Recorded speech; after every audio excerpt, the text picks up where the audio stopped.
Welcome to the B. Lenore Show. Here, we will discuss lifestyle, beauty, celebrity gossip, and current events in our own way, my way, B-style. So sit back, relax, and enjoy the show.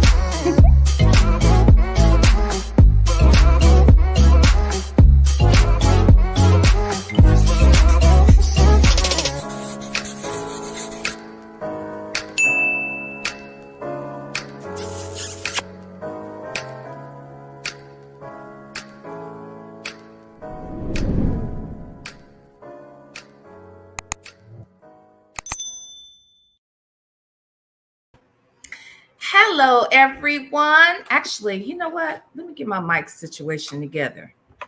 You guys, you know it's been a minute. Hello. There we go. Hello, lovers. We are back. We are back in his house. Hi, everyone. It's so good to see you all. It's been a minute since we've seen one another. I've been on that road. Let's see who's here. Hi, Jackson Tabasco. Hey, Leo lady. Hey, Miss Tony. Black but not bitter is here. Hey, Diva Ray. Hey, Sanders RN. Let's see who else. Tam, kind big. How are you? Only me 23. Maite. Hello. My name is not girl. The woman he chose. Cheryl Burnett. Mindy Business. Miss Lorraine, hi, T-Rain. That ain't got nothing to do with me, huh? Hey, Dimples Wimples. Hey, 3 minutes inmate. Wait, 3 minutes inmates. Peep Sonya Free. What? Okay, y'all gonna have to explain that one to me later. I don't know. Hi, the real BB. Hi, Prominent Woman. Anywho, hi, everyone. Hey, Zenso. Hi to everyone who is here. Hopefully, I'll get around to saying hi to all of you, but if I don't, hopefully the moderators will say hi on my behalf. Okay. So guys, we are back today. We have a very special interview. Some of you may be familiar with this content creator because he is a content creator. Okay. I became familiar with them, I want to say at least 2 years ago.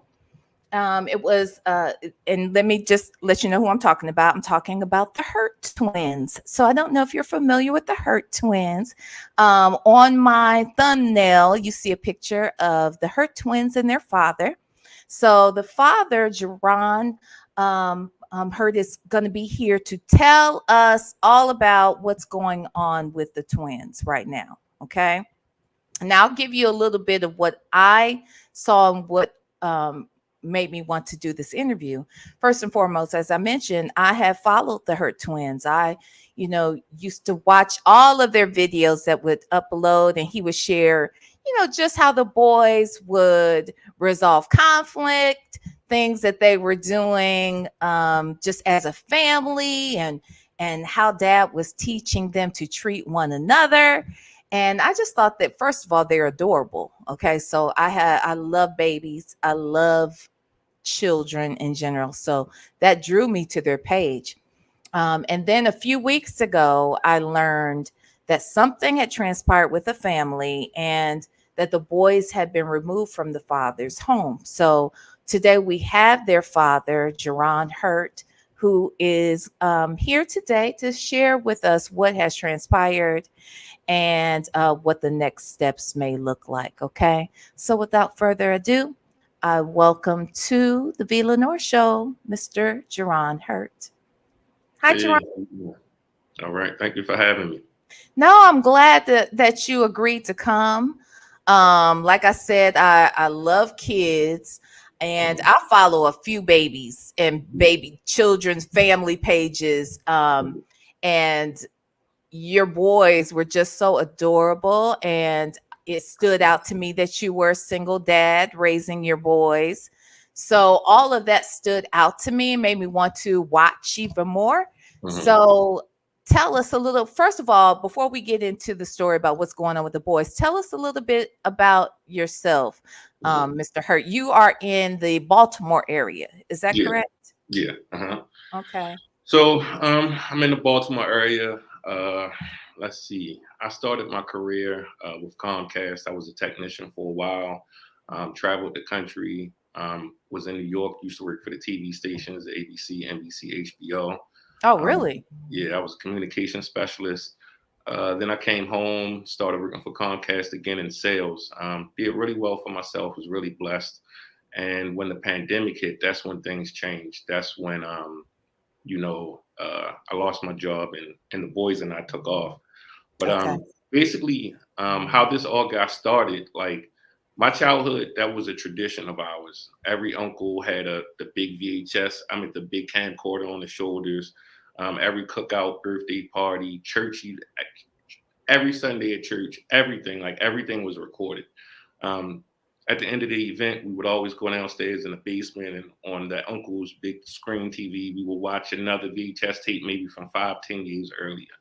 And that's how it started.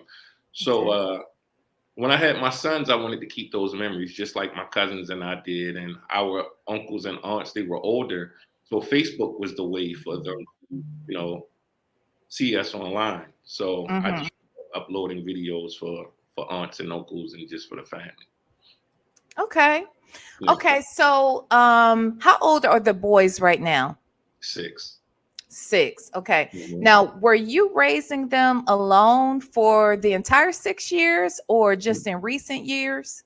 So the mother left when they were a year and a half. A lot of people don't know because they watching on Instagram, but she was a part of our videos when she lived with us. Oh, Right. really? Yeah. Her videos were still up this whole entire time. Like people would ask, where's mom? And I'm just like, it's just like a TV series. You can't start at season 3, episode 7. Go back to the beginning and you'll see the videos, with mom in them as well. So. Well, I missed that too. Well, but you guys started your channel when, like 2020, or because I probably started watching like 22, maybe. Like 19 or 18. Okay. All right. And so you said, I'm sorry, you said how old are they? 6? Yeah. They're 6 years old. They Okay. were So supposed to come home on their 6th birthday and haven't been home since. What's their birthday? March the 27th. Really? Okay. Okay, so let's go back a little bit. So you had these twins. Were you and the mother married? No, not at all. Okay, you weren't married, but when you say she left, that makes me believe that the two of you lived together. Is that correct? We did live together. It. How can I say this? Because I want to be as respectful as I can be. But when we found out we were having children, I thought it was best that we moved in together and try to create a family. And even if it didn't work, when she left, I promised her that she would have a license, she would have a career, she would have a degree. You said she would have a license. Yeah, she would. A driver's license? Yes. Okay, so you're saying when she moved in with you, she didn't have a driver's license, and you were helping her through that as well. Is that what you're saying? Okay. Everything. Okay. So I just, that's the mother of my children. So it's like, look, let me put you in a better environment. And if it doesn't work, when you leave, you'll be able to, co-parent and be able to take care of our children, together instead of. Well, let's go back for a second because you said. So it sounds like, because I'm hearing you say when you leave, you'll be in a better position. So were you all not a unit? So you weren't. So we tried, but like when we first found out she was, pregnant, she apologized and said, I don't think we're on the same level. I'll have, and I don't want to say the word online and get you, a AB or whatever. And wait a minute, hold on. A what? An abortion. Abortion. Oh, okay. You can say Yeah, that. Okay, I'm sorry. yeah, yeah. So I'm So just she like, said she didn't want that, or you didn't want that. I'm sorry. no, she apologized. She said she didn't feel like she was the type of woman that I would want to be with. I guess she felt like we wasn't on the same, level. Okay. And like I told her, I'm like, look, I want a child. Let's try this, and I'll help you get on your feet. And if it doesn't work out, when you leave, you will have everything that you need where you can, take care of your children. Because Okay. the boys aren't her only children. Okay. So it sounds then to me like, so you guys did not have an exclusive relationship. It was just something that was unplanned and Yeah, just sort of happened. yeah, Is that right? yeah. So when she was there with you, how long did she live with you then? Almost two With the years. a few years? Almost 2 years. Oh, almost 2 years. Yeah. Okay. And then what transpired that made her feel she needed to leave or Uh, made her want to leave, I should say? it just, I don't think she ever was happy. You know, when you take a person out of a certain environment that they're used to, and take them to the suburbs, they don't drive. It just wasn't what she was used to. You know what I mean? Okay. And she just didn't feel comfortable in that environment. And I tried my best to, make her comfortable and, like, cause she didn't even work. So when I got paid, she got paid, like, here's your bank card, Uber, do whatever you want to. If you want to go away for the weekend, my mother was living next door, anything just to make her feel comfortable, you know? Mm-hmm. Um, but it just didn't work. It got to a point where when after the babies were born, I would say when the boys turned like a year, I my pay got cut drastically. And she's like, well, I can go back to work. And I'm like, I'd Okay. rather you go to school. Because it didn't make sense for her to work because the money that would have been made daycare would have cost more than the money that would have been brought in the home. You get what I Oh, mean? I hear So what you're saying. Yeah. No, I get it. Because daycare in and of itself is a salary. Like, yeah, so I know it's we're thinking expensive. about, yeah, 3 kids. Daycare Three for three. kids. Okay. Yeah, Because she had a child already. Is that correct? yes. How old was her oldest child? 7. So she had a 7-year-old, and then you guys have these twins. Hmm. And to send 3 kids to day, well, the older child would have been in school, but possibly would have had to go to Yeah, aftercare. Was right, that what you were exactly. thinking? Yeah. And then the twins would have to be in daycare. So I guess I get what you're saying. What was her response to that? She didn't like it. Um, Why do you think that is? I don't really want to go into that because I don't want to bash, you know what I mean? But I'll just say some parents don't really want to work. They just want time away from their family. You understand what I mean? Repeat that one more time. Some parents don't really want to work, but they use work to basically get away from their family. You understand what I mean? Okay, so you're saying Yeah. she didn't do it for financial reasons. She did it because she wanted an outlet. Is that what Yeah. you're thinking? Yeah. And she had an outlet. You know what I mean? She was free Which to was go what? on wherever she wanted to go. She was, I literally had family in the neighborhood. So my family, would watch the boys forever, how long. On the weekends, I would take the boys and say, if you want to go to your mother's house, your girlfriend's house, whatever you want to do. I tried to make it as accommodating as I could for her. But But it you just, were working full time and she was home with the kids, right? yeah, but my full time wasn't really full time. Like, even in that last year when it got rough, I may have been working maybe like 20 some hours a week. Like, I was in sales. So Okay. my job was really, really flexible. Okay. So it Okay. was, I could come home, I could leave, it was back and forth. So it wasn't like I was gone out of the home for 8 hours a day. Hmm. Now let me say this. Now I don't know this to be the case, but I can tell you firsthand, and this was being a married woman. Hmm. being a married woman and not having your own money can also, it can cause tension in ways that people don't expect. For instance, when I got married, my husband made really good money, Mm-hmm. very good money. We're not together anymore. Mm-hmm. But when we were married, he made very, very good money. And he was adamant that he didn't want me working. Mm-hmm. And at first, I thought that's what I wanted too.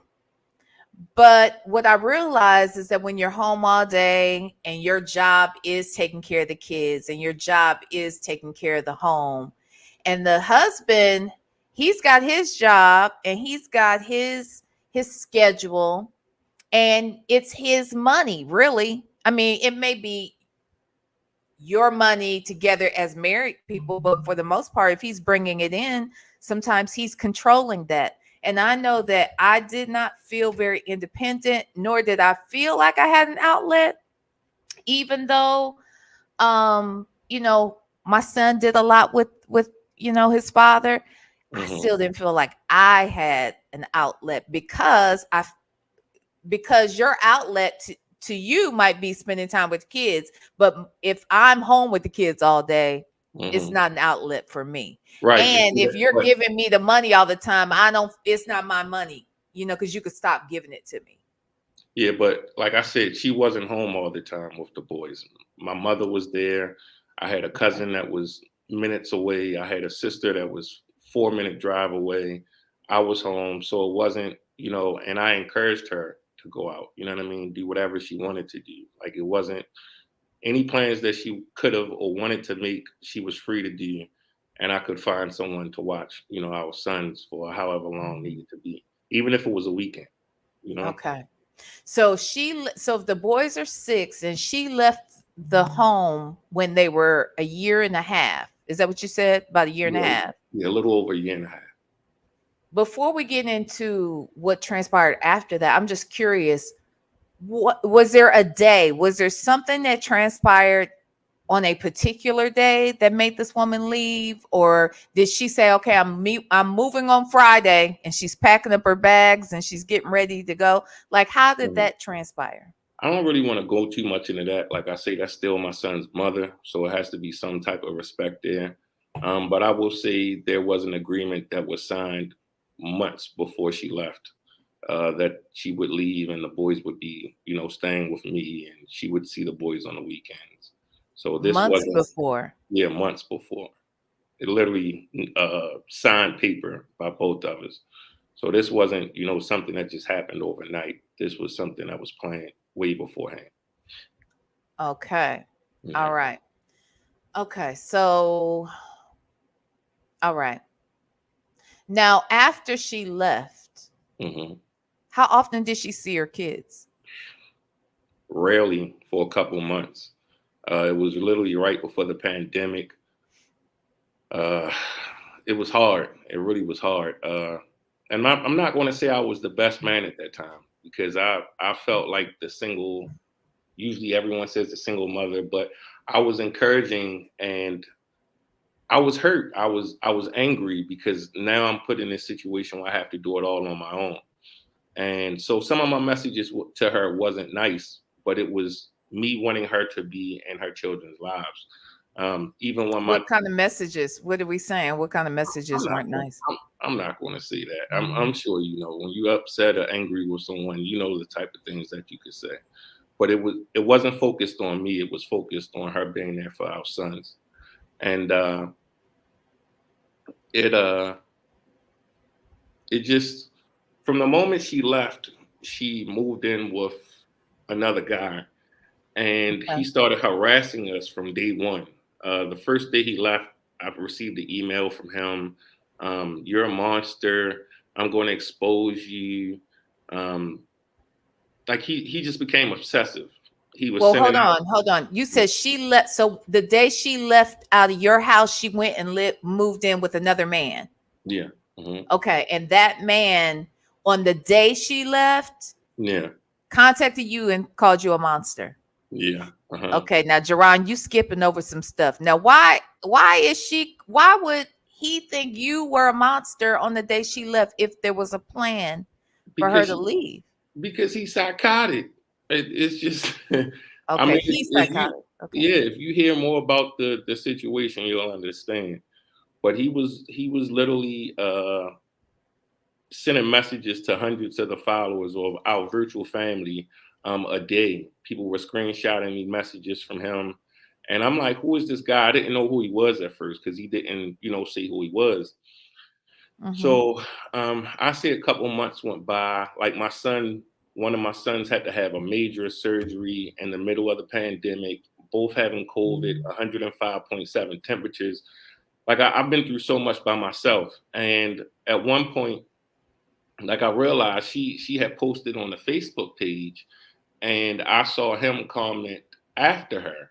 And then that's when I'm Mm-hmm. like, oh, this must be, because I caught her like texting the guy because we both did Facebook before. Remember, we both were doing the videos. So we used the old phone, her old phone, and I saw like he used to send her messages to the Facebook page. And she would tell me that he was just someone, an old coworker. But that's the guy she ended up moving in with and having a baby with, or being pregnant by a month later after leaving. But it Well, let just me let me understand this though. Okay, so that's not a bad thing, is it? Because if the reason why she moved in with you was not because the two of you had some exclusive relationship, then it sounds like you all were just simply co-parenting. Is that true? no, Or were you guys working on a yeah, relationship we while were she lived there? trying to. Yeah, we were trying to. I mean, I thought, but I don't really want to talk about that part too much. You get what I mean? I don't want to talk about what happened with my son because I still have court, remember? So Okay. I don't want to say too much, but yeah, this guy has been a part of this situation since my boys were probably like born. Now He's let been me in, let me say this. The reason why I am asking these questions around that yeah, is because surely those instances, those experiences lay the foundation for where we are today. right. And the reason why I say that is because Some of it. for years it looked like, you're here, you are the single dad, you're taking care of the Mhm, boys, and then bloop, out of nowhere, now they're gone. So as a viewer, mhm, that's the way it looks to us, when right. obviously we know that there had to be other things happening. And for years, you were that father. You were the parent. Yeah, You were the only yeah, parent that at least I was aware of that, was engaged with the kids consistently. Not doubting what you're saying about the mom being in some of the videos, but that's now how I know you. I bet as your page got bigger, most people just came to know you. But right. I gotta believe that those instances have influenced how she feels, and maybe what pushed her to fight so hard for these kids. I'm thinking. Mm. Does that make sense? That's why I'm asking, because I'm sure I she has get her what own you're story. saying. Yeah, I get what you're saying, but everybody has their own views, but then there's the truth, you know. So we Exactly. can Exactly. we can We're here for the always, truth now. yeah, We're here we can for. always speculate, but that doesn't mean that's. No, I agree. We can speculate, you're right, but that's why I'm asking the questions. I don't want to Yeah, speculate. yeah. I'd rather get an understanding as to what got us here. Like, why is it that the two of you can't see eye to eye for the sake of the kids? I would love to. I mean, I can't make a person, you know, co-parent. Like I said, once we went viral, like everyone knew when the mother left because I said she was in the videos with us. And I had did a live and I told everyone, I'm like, look, from now on, you know, mom and I are no longer together. She visits often, but this is about the boys and I. And it was a lie I told because, like I said, it was their mother. I didn't want anything bad coming to her, people saying anything bad about her.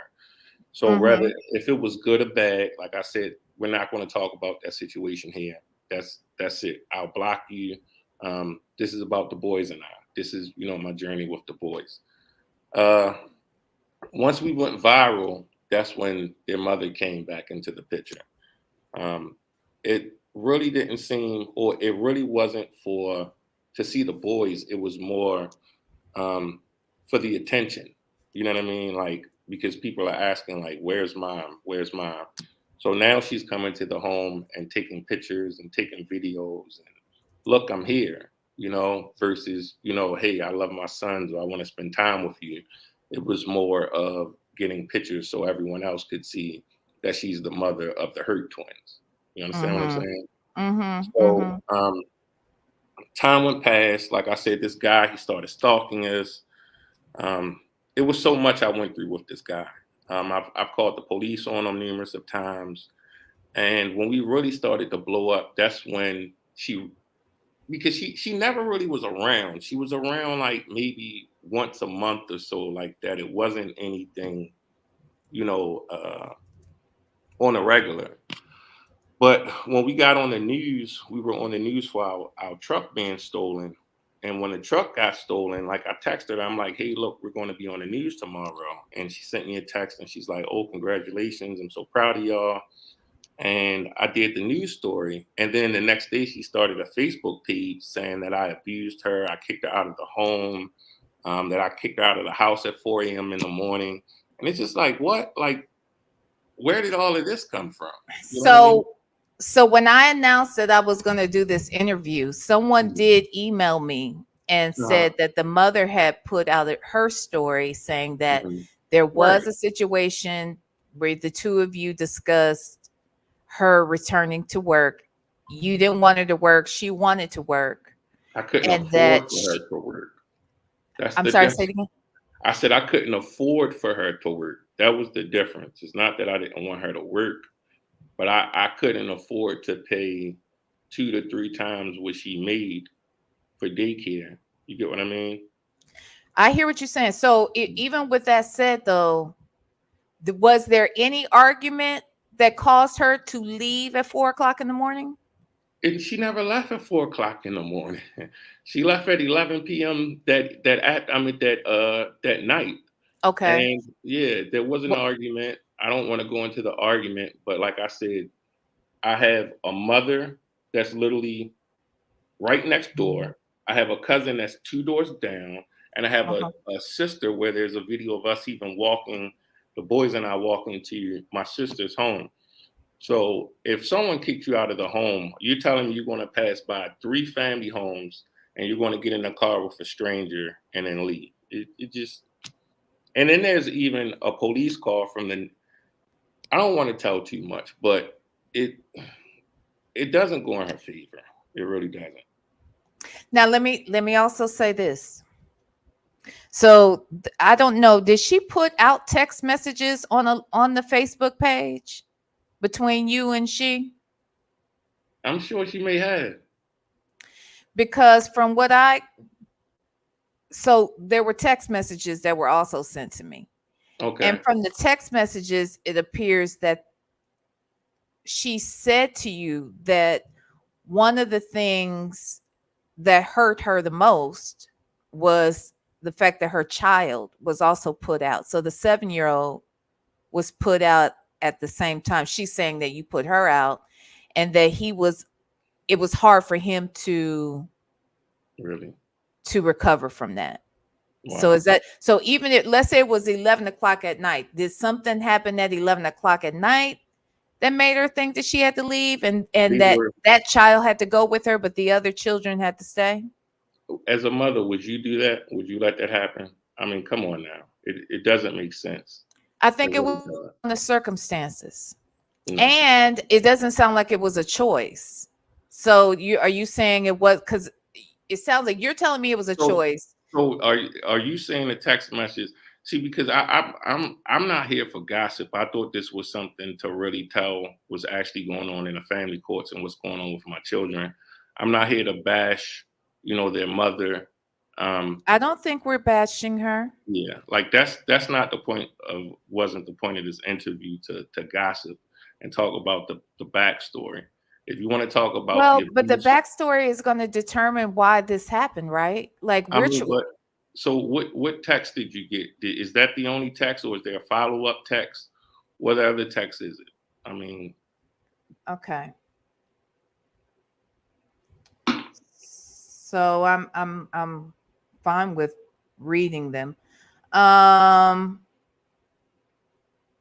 okay, so I tell you what, on April 20th, 2020, mm-hmm. it sounds like I don't know what date she left, but this was after she left. This was February. back in 2020. You sent her a text message that says, "I think you should really think about coming back here. Mm-hmm. Somehow, I'm sorry, somehow we could work together. You can have upstairs and I take the basement. Mm-hmm. We have to do what's best for the boys, and they're getting a lot of attention right now. I want to work, but if the boys can provide for us while we're doing what we love, spending time with them, I don't see why not. They're not making a ton of money, but they're getting companies reaching out, viral companies." So then she responds and says, "Jerron, I can't come back there. As much as I want to see my kids every day, I just can't come back there to stay. It's too much damage that has been done in that house. It has affected me and Zari and the twins. And the twins don't know any better, but Zar does. And I still, and it still hurts him that we got put out. I took the weeks to get him together. He was depressed." So it goes on, but so What is the that next text? message, I'm What is the sorry, go next? ahead. What is the text after that from me? I can't really see any text right after that. Right. So Do you that's what want I'm to tell me saying. what the text is right after that? Why are you making this up? That's literally what it is. Why are you making this up? You can make things look a But why certain would she way. make it up? She was texting you. Because the guy that she's with is psychotic. Like, you don't understand. She wasn't even sending the text, it was the boyfriend. If you went, have you seen the page that she made, My Journey Towards Jerron and Joshua? No, I haven't seen her Yeah. page. I don't even know where her page Okay. is. Right. So there was a lot of things that was said on there about he worshiped the ground that she walked on and all this other stuff. And he was the one that abused my son, and he was the one that was abusing her in front of my son. So you can easily, you can literally take a text and, of course, make it look however you want to, but the reply tells it all. You get what I'm saying? Like, but conveniently, they chopped that stuff off so you couldn't see. If you But would have here's the told me thing. that, So I'm not, if you would have told if me you that, say this man, if you say that your children have been abused by a man in her home, I'm not here to dispute that. I can't confirm it or dispute it, right? But that's what happens no, after it, she it can be, left. it could be confirmed. Oh, and I'm not doubting you. What I'm saying to Yeah. you is, See, but that's even what if I'm that's telling what you. transpired, that didn't transpire until she left, though, correct? Because what she said in Right. the text was She that was there when was she left. a that there well, she says in the text that there was a lot that happened, a lot that all the kids saw, and she says that her son can't get past the fact that they were put out. Yeah, that's not true. Okay. It's not true. Okay. Then now the only other text I have comes from her, and it's pretty long. So I mean I won't go into it, but it sounds like what she is holding to was that she was put out, and No, that not just her but her oldest child. But you're not at saying all. that didn't happen at all. Not at all. Okay. Not at all. Okay. See, that's the difference. There's allegations, and you could actually pull up the police report from where my neighbor called the police on her when I'm asking her to calm down outside when she's literally hitting me in front of my neighbor and everything else. But that's what I say. I This don't is want. that night. That's that Yes, same night. that night that she left. Yes, she was upset. She started an argument, and was yelling and arguing, and I was literally trying to call her down, calm her down. But like I said, I don't want to go into that because I'm not still to this day trying to bash her This is about my sons. You understand what I'm saying? Okay. No, I agree. I just wanted to understand because okay. So let's move on from there. So once the kids they're with you and the mom is out of the house. Now she's seeing the kids how often again at Maybe that once point? a month. Maybe Once a once a month. month. Okay. Maybe once a month. Do you think she felt why do you think that is? I guess that's the real question. Why do you think she only saw them once a month?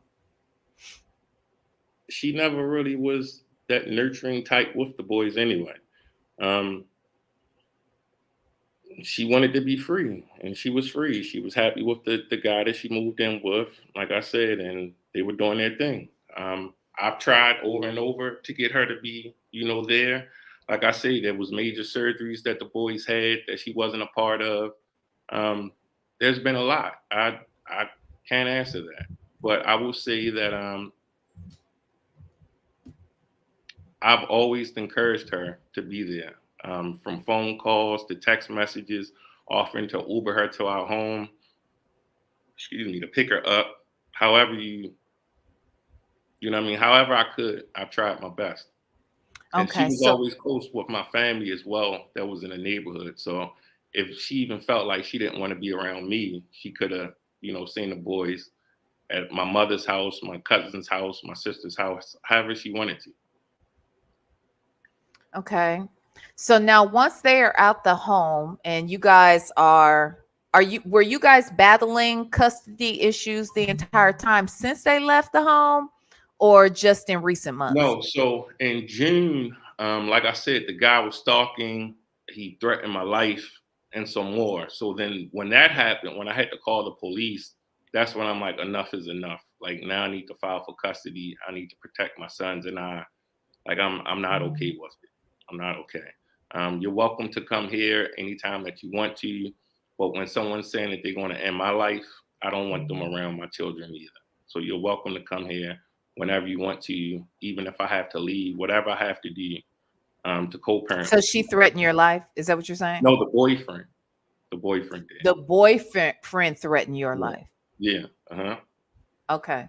So how did we get to that? She left your home, went to his home directly, yeah, and then now I'm taking it he someone she used to date or someone that yeah. was just a They, friend? yeah, they used to work together. I don't know if they dated, but they used to work together. That's They all I used to know. work. Yeah. Okay. So what transpired that made the man so angry with you? Like why is he acting so angry, I guess? He's psychotic. I don't know. I couldn't tell you. Like, this is something I told you. You can ask even a virtual family. When I share this, they'll tell you that he was sending them messages daily. Like, something wasn't right with this guy. And then after looking him up, like, we're in Baltimore. Like, a lot of people have, like, mental issues because of lead paint. Um, Something wasn't right with him. I don't know what it was. Okay, so let's fast forward. I've heard you say I we'll get into that in a minute. Let me just ask you this. So in March, the boys were removed from your home, and what was the reason they gave you for Exploitation. That I exploited my exploitation? sons. Yeah. So they're saying because what? Because you have a YouTube channel, or because you have Instagram and YouTube, right? Yeah, I Was have it for the YouTube, boys Instagram, and Facebook. We're almost and at 2 Facebook? million on Facebook. Yeah. Okay. And it was just like I said, how I started sharing the videos and everything else like that. And they said, well, you made a living off of that. I'm like, yeah, I made a living and I took care of my children. Like I've given them a better life. They go to a real prestigious private school. We live in a great community and I'm providing for my sons. So they're like, well, where's their money? I'm like, well, I've spent over $100,000 on court costs. I'm like, here was their funds You that they spent how had much? over $100,000 on this court cost. This has been going on for 4 years. So I'm Why are like, you look, spending $100,000? because this is how much it costs. I literally, you think about a lawyer for $450, $500 an hour and going through this for 5 years. I mean, 4 years. An average custody battle costs $35,000. And it's not because it's $35,000 because that's the average. That's what the average person can afford. So I've been going through this for 4 years, battling this court case or whatever. So yeah, so they're like, well, I'm like, well, look, I'm with my children 24/7. They're living a great life. We're going to school events. We're doing this. We're doing that. This is where our funds have gone to. So, but I ended up getting a guardian ad litem on our case, and this was the biggest mistake. I won't ever advise anyone to get a guardian ad litem, and it's supposed to be for the best interest of the child. Wait, hold on. Before you go there, I thought in a case like this, I always thought that one was necessary. So, and that it was no cost to the parents. No, that's bullcrap. So that's not true. So because I thought typically, the mom will have an attorney, the dad will have an attorney, and then the kids have an attorney. So that's not it. No, I got the guardian ad litem for my sons once my son was abused and CPS didn't do anything. Okay. So that was my reason of getting a guardian ad litem, to investigate CPS. And that was how long ago did you get that? That was, I think, in 21, if I'm not mistaken. Oh, okay. So for a while. Okay. Yeah, this has been a long time. So let's go back. So when they were removed, though, and they said it was due to exploitation, was this a ongoing investigation that came to that point in March, or did that investigation happen after they were removed? And then this was the guardian ad litem. The first day she came to our home, she saw me with a Range Rover, and she said that I was exploiting my children. Now, this was a Range Rover that was like a 2014, 2015. Remember when I told you the truck was stolen, and when we were on the news, they did a GoFundMe for us. So I used the down payment to buy I think it was like a 2015 Range Rover. This woman came to our home and saw me with a luxury vehicle and said, literally, I was exploiting my children. Meanwhile, when the mother was home, living with us, I had $100,000 vehicle when I was working. You understand what I'm saying? So if anything, I downgraded now that I have a family. My family is more important to me than my vehicles. You know what I mean? So I had a cheaper vehicle, but as soon as she came in our home, that was the first thing that she said. I exploited my sons. So from that point on, that for over the last 3 years, that has been her, her angle to take my sons away from me. So when my sons were abused, she didn't do anything there. She made me do temporary 50-50 custody. My sons were already in private school. The private school is coming to me, telling me, like, when the boys are with their mother, they're wearing the same clothes for 3 to 4 days. They won't talk. They won't speak in class. They come to school hungry. They won't participate. They're tired. And I kept encouraging the guardian ad litem to speak with the school, and she refused to. My lawyer was pushing her at the time, because I went through so many lawyers. But I pushed my lawyer to, try to get her to talk to, because the school would only talk to the guardian ad litem. The school wouldn't even talk to my lawyer. But she ignored that in pre-K. And then in kindergarten, the teacher started saying the same thing over and over and over. Then it got worse, because my son started coming home telling me that the man is watching them while they're sleeping. That's the psychotic boyfriend I was telling you about. Then he started coming home telling me that daddy, he's abusing their mother. I should have sent you the videos, because there's tons of videos of my sons talking about this, about them abusing the mother. I go to the wait, hold on. So you're saying that there are videos on your channel right now where the kids are talking about this? No. Like, my sons may have come to me and I recorded it so I could have it for court, where my sons are telling me about, watching the mother be abused. So when that happened, I emailed the guardian ad litem advising her what's going on, hoping that she would do the right thing. And she said that it was a lie. She said that my sons must have been coached to say that. She met the guy. He's a good guy. There's no evidence of that. So a couple weeks go by, and something just told me to look him up. And I looked him up and saw that he was arrested for 30 days. So when I saw he was arrested for assault for 30 days. So really? Yeah. Assaulting her? Let me tell you. So I went back to the guardian ad litem, and I let her know. I said, look, I just see that there's an assault charge. I don't know who it's, who it's on, Mm-hmm. could you look into this? So she said she reached out to the mother. The mother told her that it was no altercation, it was just a disagreement. And one of the neighbors called the police. So I told the guardian ad litem, I said, look, I don't feel comfortable if my son's going there. I said, I've already told you my son was abused. And now there's a report of him abusing someone else that was serious enough for him to be incarcerated for 30 days. And Mm-hmm. she said, I still had to send the boys there.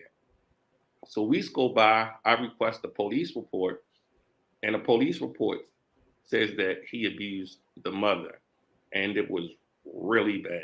I'll just say really, really bad. What year do you? Uh, What this year that was happened? in 22 or maybe 23, if I'm not mistaken. Oh, I think wow. 23. Yeah. Okay. So I go back to the guardian ad litem, and she's like, well, I talked to the mother. The mother says he's no longer in the home. And I'm like, well, I told you, you know, weeks ago or months ago, that this has been happening. And she told you that there was even no altercation, and you still believed her. I'm like, so why would you believe now that she's telling the truth? You know? Mm-hmm. And she still said the boys had to go there. And if I stopped the boys from going to their home, that she was going to do an emergency hearing and take the boys away from. So Mm-hmm. I would say I was terrified the boys going there, didn't know what was going to, occur. Come to find out, she ends up moving with another guy, moving in with another guy. Oh, she's with another guy now? Yeah, yeah. So she moves in with another guy, and the boys come home, tell me, and I'm like, okay, no big deal. So I tell the guardian ad litem, I'm like, look, well, she's with another guy, and not to mention, so the first child's father tried to commit suicide and unalive himself and unalive her oldest son.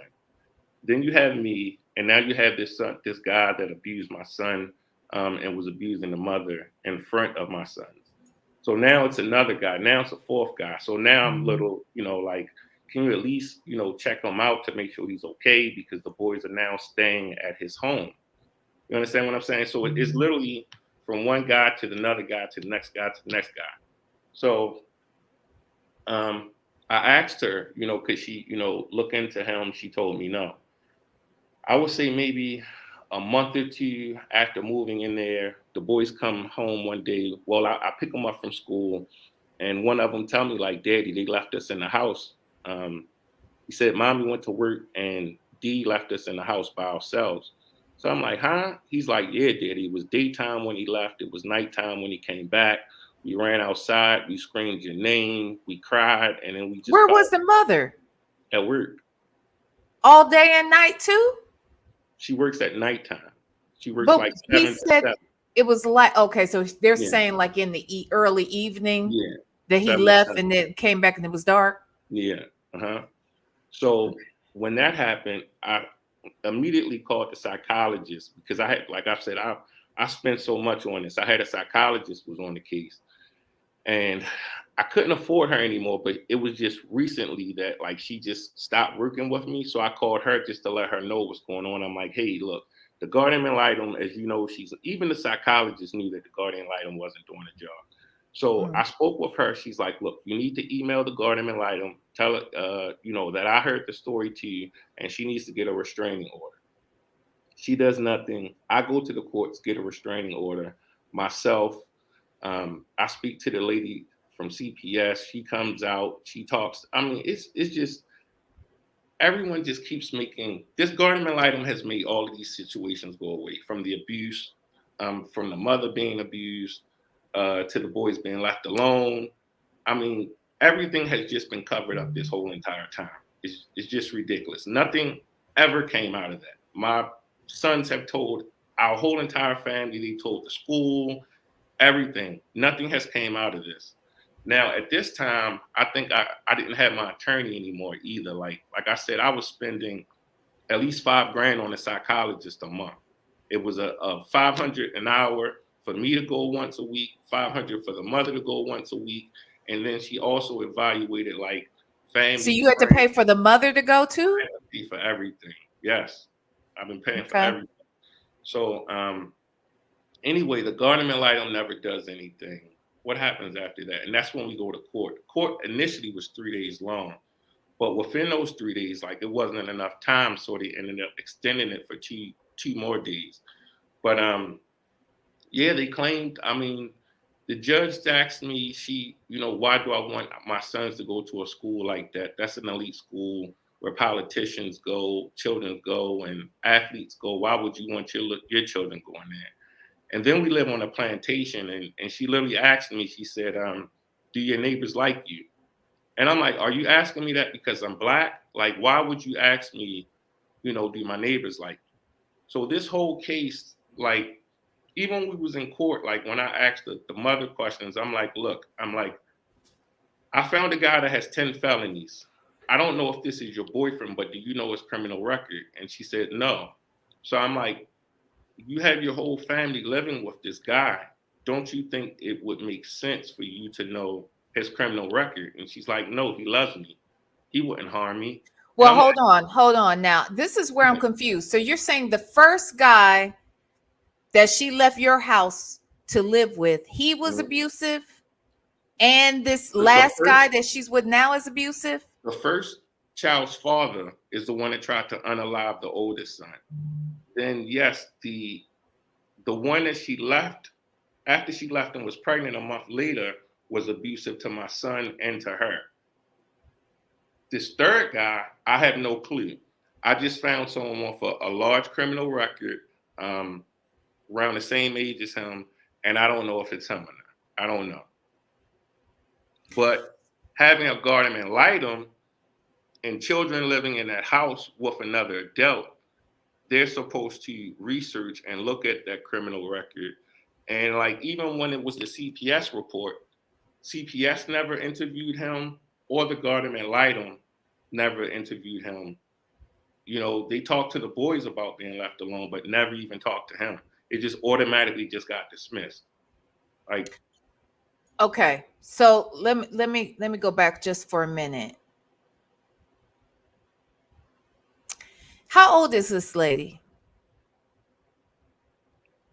37. 37. Okay. And her oldest child right now, the older child, is 12 or 13. 12 or 13 now. Yeah. 37.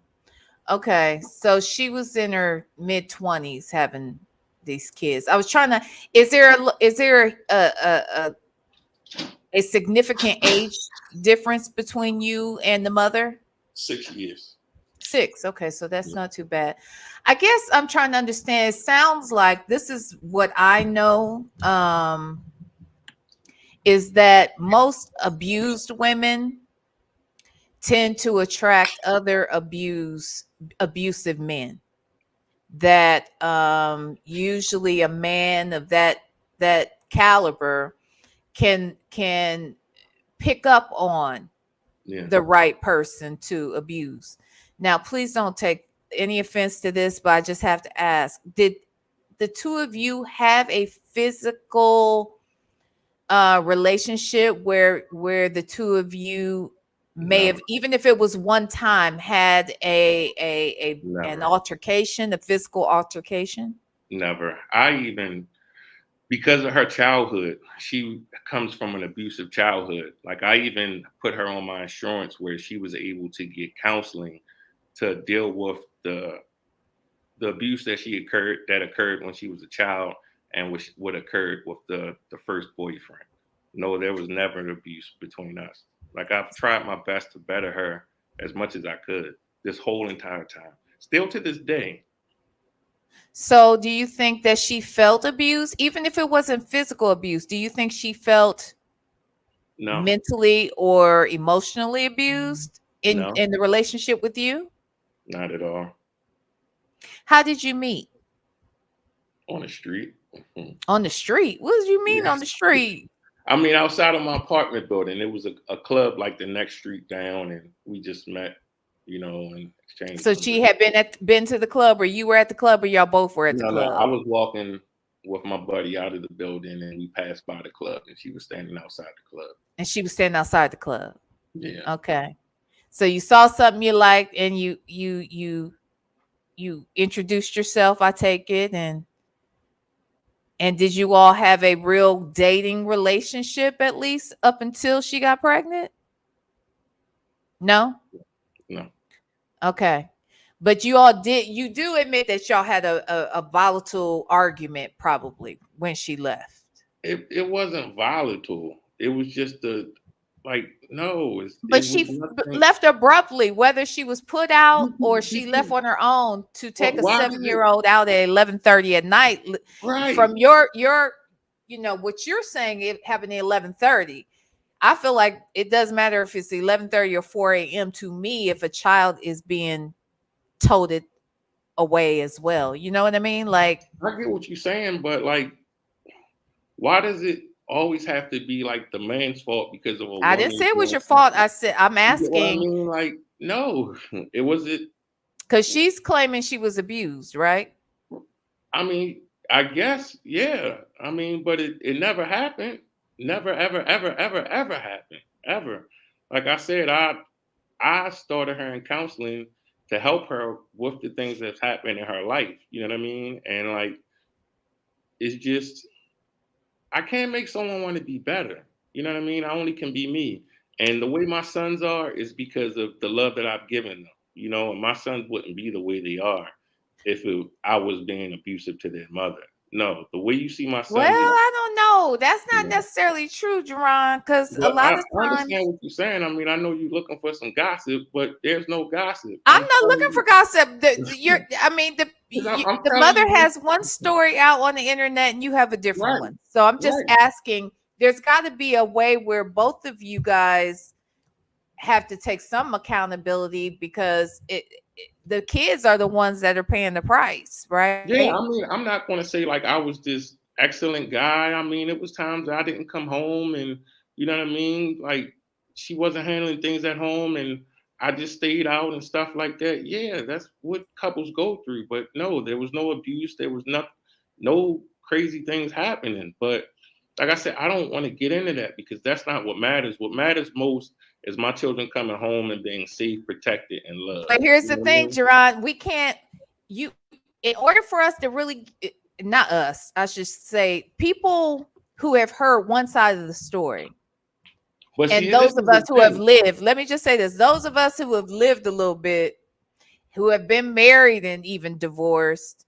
who have had, bad relationships, in the past, or who have had children with folks and the relationship didn't work out. People just don't up and pack up their shit in the middle of the night or early in the morning and walk off when things are great.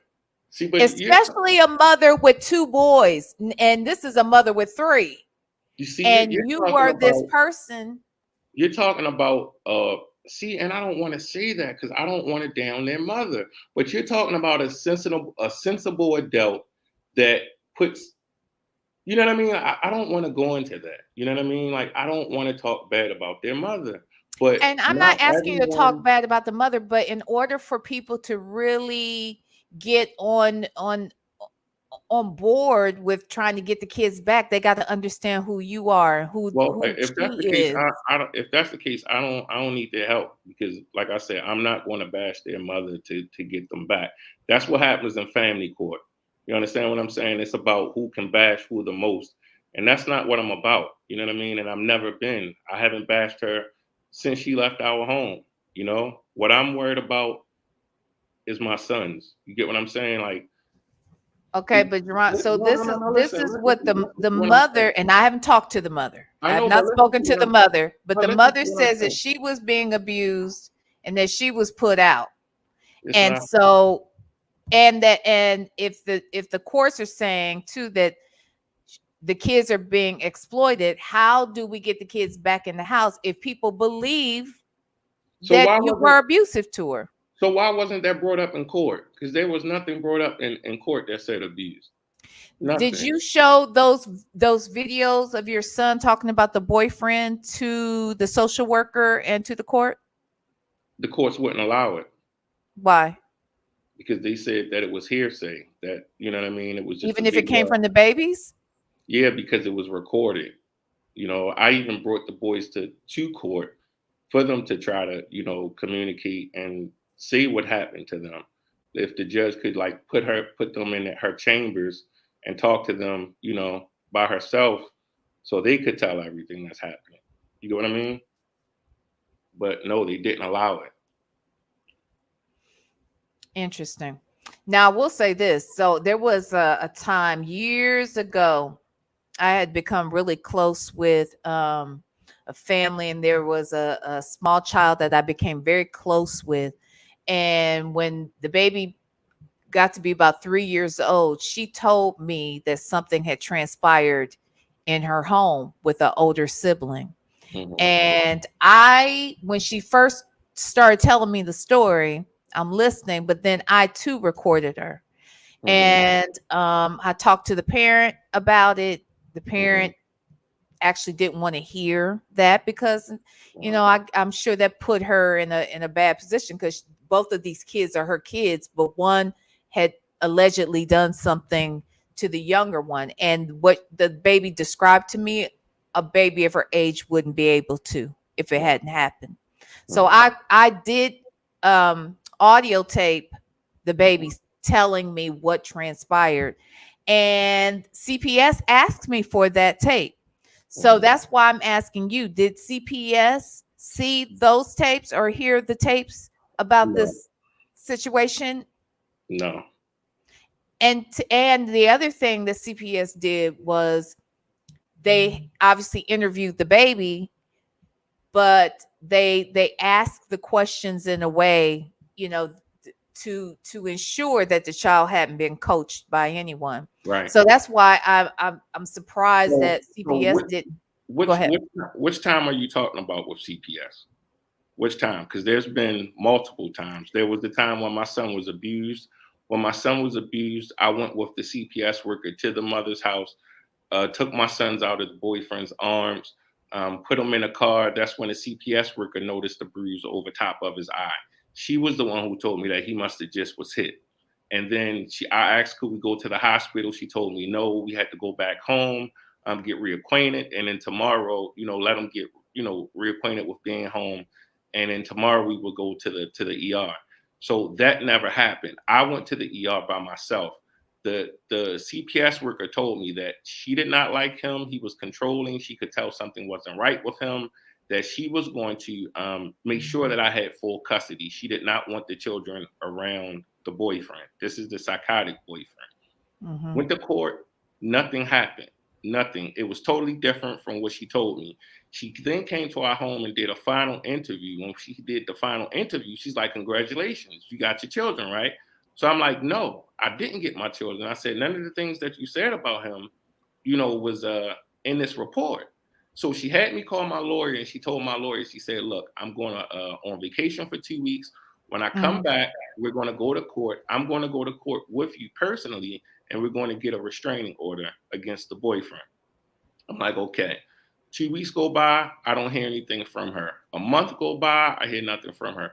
2 months later, another CPS worker calls me, and she tells me, "Hey, Jerron," she's like, "I have to come and do an investigation." I'm like, "Investigation for what?" She's like, "The abuse on your son." So she comes to the home, she talks to the boys, literally right there. She tells me, "Hey, Jerron, go get a restraining order, and I'm going to start doing the research." She said tomorrow, the interviews and stuff. She said tomorrow we're going to go to the hospital, and we're going to what she say, and we're going to call the police. So I'm like, okay. So the next day she calls me. She says, "Look, it's been 2 months. There's nothing we can do with the hospital." She said, "Come into the police come to the headquarters, and we're going to call the police department." So she calls the police. The police come. They take my sons in a room. They ask them what happened, and my sons tell them. The police officers tell me that there's nothing that could be done. It's been 2 months. There's no bruises. I'm like, "Well, there's pictures of the bruise." "Well, there's nothing we can do. It's 2 months have gone by. There's nothing we could do." But you That's have when the tape though of them talking about it, right? yeah, And they CPS literally heard. talked to them right then and there. The police talked to them and the CPS worker. That's why I went and got the restraining order, because after CPS talked to the boys, that's what made me go get the restraining order. You understand what I'm saying? But they still did nothing. So that's what made me go and get the guardian ad litem to, you know, advocate for my sons because the CPS workers didn't. But then when it comes to recordings, each state is different. Some states are one consent state, some states are two consent states. So you can't record everything. And it's sometimes But you're in Maryland. So is Maryland a one-party state or a two-party state? two, It's a two-party state. and then they're minors as well. But that's what I said. The CPS workers talked to my sons. They heard the abuse. They heard everything that went on. But And they're minors. They're your minor. So you can record your child. yeah, There's no law against that. I didn't have a lawyer. That's what I'm saying. I asked to play the tapes. They wouldn't allow me to play the tapes at all. I understand the court may not have, but CPS. But there was no reason for them to, because they talked to my sons. My sons told them what happened. You get what I'm saying? Well, no. Well, the recordings are my sons talking to me, telling me what's happening. Telling you what happened. Yeah, but they literally talked to CPS and told them themselves. But my question is, did they hear the recording as well? No. And why not? They didn't want to hear the recordings. They wanted to talk to the boys themselves. And that's what they did. And my son still told them the same thing. But when I went to court, that's why I was trying to use them for court to prove like this is what happened, you know, because they're saying, well, CPS is saying nothing ever came out of those CPS reports.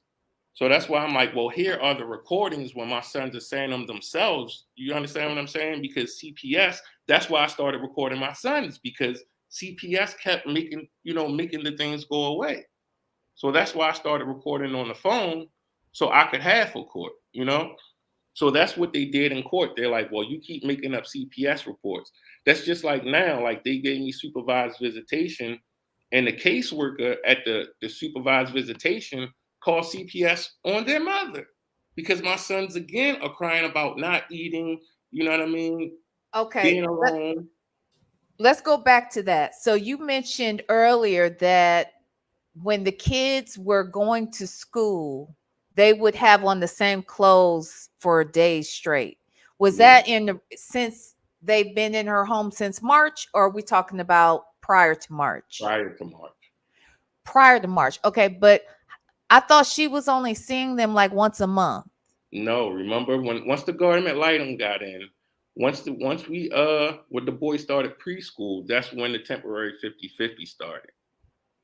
Okay. That's in what, 2023, maybe the end of 22. So last year. Okay, so okay. So with that said, how often were you guys with the kids? You would have them, were there certain days that were set? Yeah, so once the 50-50 started, I think it was like 3-3-2, something like that. 3-3-2. Okay. I don't remember what the days was. 3-3. I'm not really sure. But yeah, on the days, like I would send extra clothes to their mother because it was a private school. They had to wear like it wasn't a uniform. They just had to wear khakis and a button shirt. Okay. But I made sure that the boys had like a lot of school shirts, you know what I mean? Like with the name on them. So I sent tons to their mother. I sent like 3 extra, outfits for school. That's what, well, 2 outfits that was required. I sent 3 for each. And the school would come and say, that the boys are wearing the same clothes daily. And I'm like, well, look, you guys have extra outfits. You can change the outfits if you want to. You know what I mean? I'll send it to you, but I just don't want you to put it on air. The video of my sons. Oh, okay. No worries. But yeah, I mean, I want to understand. So this woman is being abused by multiple men, putting the kids in these volatile situations. They took the children out of your home to place with her. And I guess I'm confused as to like, okay, if let's say she's working, why couldn't you keep the kids while she went to work? As opposed to having this boyfriend keep the kids. Did you guys talk about that? I've tried everything. I cannot make a person, be a certain way. I've even after the abuse, even after recently out of the boyfriend now kicking them out of her home, out of his house, I've offered for her to come and they could have, you know, the boys have bunk beds. Her other sons could sleep there. She could have my room. I'll take the basement, or if they wanted to have our basement. I've always tried my best to be a father. You get what I'm saying? And part of a father is respecting the mother. You know what I mean? Like this was just a few weeks ago. Like I went in my son's room, and like I washed all the sheets and everything. Like I wasn't going to allow my sons to be homeless or the mother of their children to be homeless. You know what I'm saying? Like I continuously try my best to help this woman, but it's only going one way. You know what I'm saying? Like I call my sons daily. My sons have iPads that I provided for them. She don't allow them to answer my calls. You know what I mean? My mother calls every single day. She doesn't allow. Like I can't make her come around. But if a guy is violent or abusive to her, then she loves that guy with all the heart. But the one that's actually trying to help her and better her is like I'm the one that's the worst person ever. Like No, no, no, no. I hear what you're saying. I guess some of this feels like the timeline is off a little, and it doesn't feel like I have a clear what part? grasp of what you What guys part? couldn't work out, because when you guys had the 50-50 arrangement, why was that a problem? That This was way, because we that was both would just agree, right, that a boy needs a mother just like they need a father. I think a father is definitely important, especially in a boy's life, but a father is important to a girl's life. So in the same way I can see that, I know that a mother is important to them both as well. So I guess if both parents are wanting what's best for the kid, you want to have both parents in their life, right? so like this is it's sad when it comes to our society. Like we want a mother to be so involved, and we will protect that mother so much where we will let everything. It's just like our childhood. Most of us got beat with belts and everything else, and we like, oh, that made us stronger. My son was abused. He had a black eye. You understand what I'm saying? My sons are being left alone, and we're still talking about here co-parenting. You get what I'm saying? When are we going to No, no, no, do no. If my child came home with a black eye, I'm probably going to be in prison. But I'm right? also going to call the police immediately and And press all of that stuff charges against. has been done. But this is what I'm saying. Like we had temporary 50-50. It was just temporary. But when we went to court, they gave her full custody because of our platform. And first off, it's my First Amendment right to record my sons, like freedom of speech and everything else. Like my rights were violated. My First Amendment right, my 14th Amendment right, and my Fourth Amendment right. Like I'm literally filing a federal lawsuit. That's why the judges offered the case. Do you know the meaning of exploitation? That means sexual. That means pornography, stuff like Doesn't that. only mean that. No, War that's crimes. not true. In the court of law, that's what it means. That's literally No, well, exploitation means okay. benefiting No. from something by. So basically, exploitation could be sending the kids off to work. That's Well, exploiting them. but that's not what Putting we the did. kids up front so that they can get cash apps and super chats or so. I mean, that's exploitation too. So I agree that what you named could be considered exploitation, but No. that's not the only form. No, what we did was literally share our love, like share our memories. This wasn't anything made up. We were going for a walk or something like that. Or my sons, started talking and wanted to, do a video. Like this was real life. You know what I mean? This wasn't anything made up. But like back to co-parenting, I've always tried to co-parent. Like I said, even when they were literally homeless a few weeks ago, I offered for them all to come into our home, not just my sons, her other two sons, and her. Like I don't mind helping her out, but I can't make a person, you know, be a grown up or want to, co-parent. That's not my it's not my job to make her, want to do the right thing. My job is to protect my sons from abuse, neglect, not eating. When I ask my sons, about school, and they're telling me that what they like the most is eating breakfast in school and having lunch in school because they're not eating at that house. You know what I mean? Like, Maybe that's my job. you think that's because they don't like the food. They're used to eating what dad always provides us. Is Do that you why think? they're not eating? Or So you I don't think know if you. go So ahead. remember what I just said. The visitation center just called CPS on their mother Yep. because my sons are crying, saying that they're not eating. They're literally in tears, asking, "Can I bring food to the visitation center?" Which I'm not allowed to bring anything except 2 bottles of water or whatever. They called CPS themselves, and even in that situation, there still has not been an investigation. This is what I'm telling you. It's a trend. First, they're trying to say that I made the allegations up, but now the visitation center has done it themselves, and there still hasn't been an investigation. Like, how does this keep happening? You understand what I'm saying? Like, I understand what you're saying. so I'm But this is what I don't understand. Even though she has full custody of the kids, why you can only have supervised visitation and only for 1 hour a week? Because I thought it was 1 day a week, but no, it's it's one really hour, 1 hour in that one one hour, day supervised. right? Because they said because That's our pretty videos. extreme, Jerron. You should That's have looked up. You should have looked up our case then. Like, there's nothing in it. well, I thought I juvenile cases you literally can't look them up. no. You can look at all. You can look up everything. You know what I mean. It's the same way. So WUSA 9 had a journalist do a Emmy Award winning you know what I mean, journalist did a story on us. He literally went through all 5 days of court, all 5 days of trial. Took him over a month and a half to go through every single document. Dr. Rashard Ritchie had to do the same thing. And there's literally nothing in any documents that say anything about me except us being on social media and spreading love and joy. That's Okay, well literally then let's talk about nothing. that.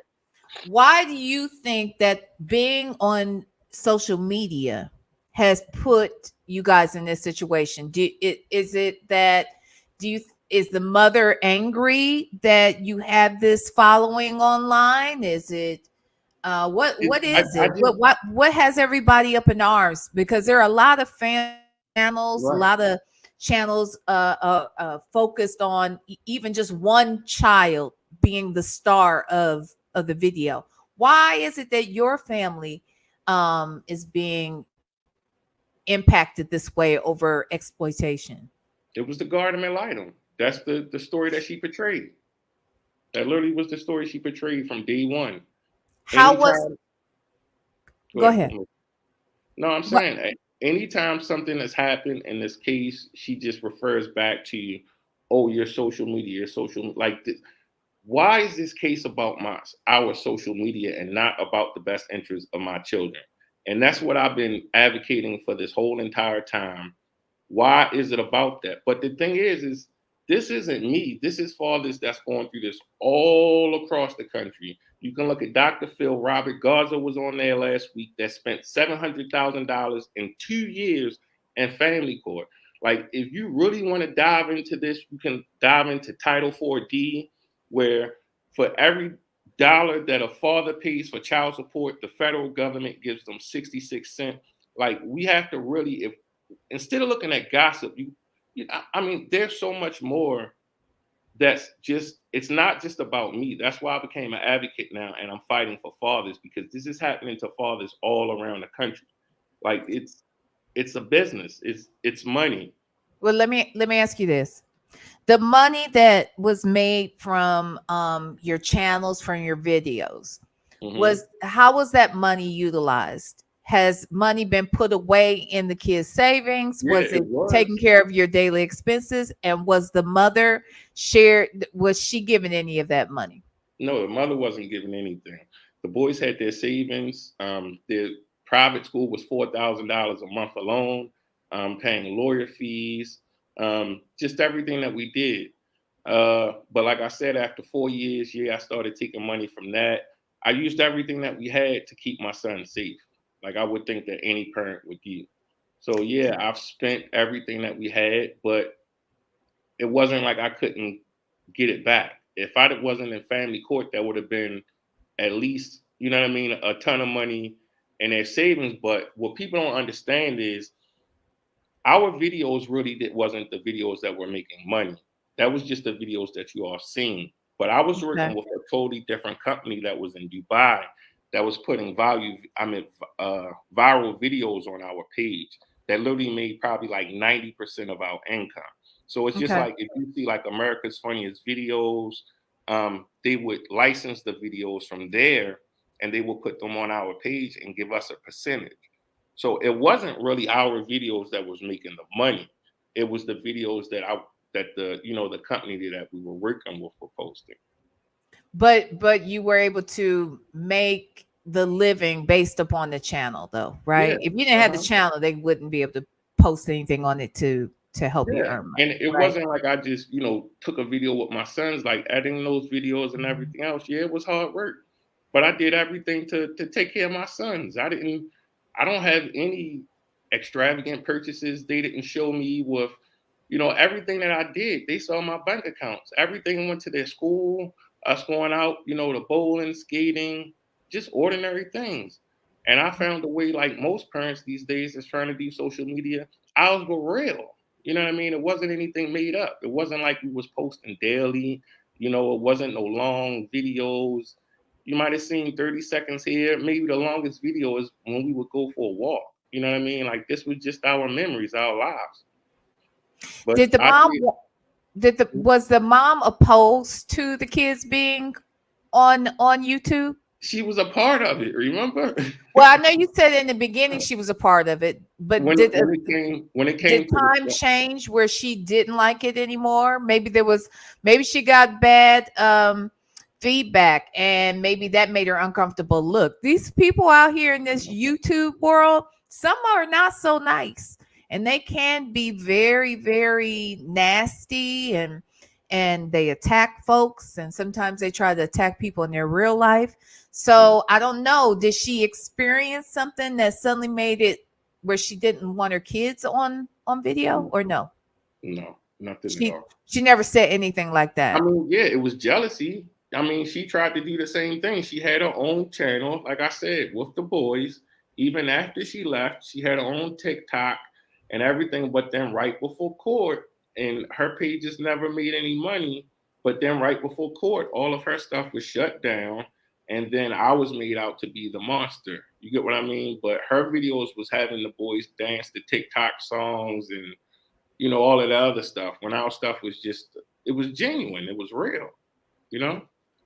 But yeah, she was. So She, you're saying her channel didn't take off, yours did, and you think that's what the problem is? yeah, that's part of it. That's part of it. I'll say this, and this the last thing I'm gonna say about the mother. When we were in court, or before we even went to court, she texted me one day, and she's like, "I'm breaking the boys out of this," and I'm like, "Breaking them out of what?" And she's like, "They're so spoiled." And I'm like, what? She's like, yeah, they're too spoiled. So when we were in court, I asked her, I said, is it true that you told me that you were going to break the boys out of being spoiled? And she told me yes. So I said, well, if you had the funds that I had and you could afford the things that I give the boys, would you? And she told me yes.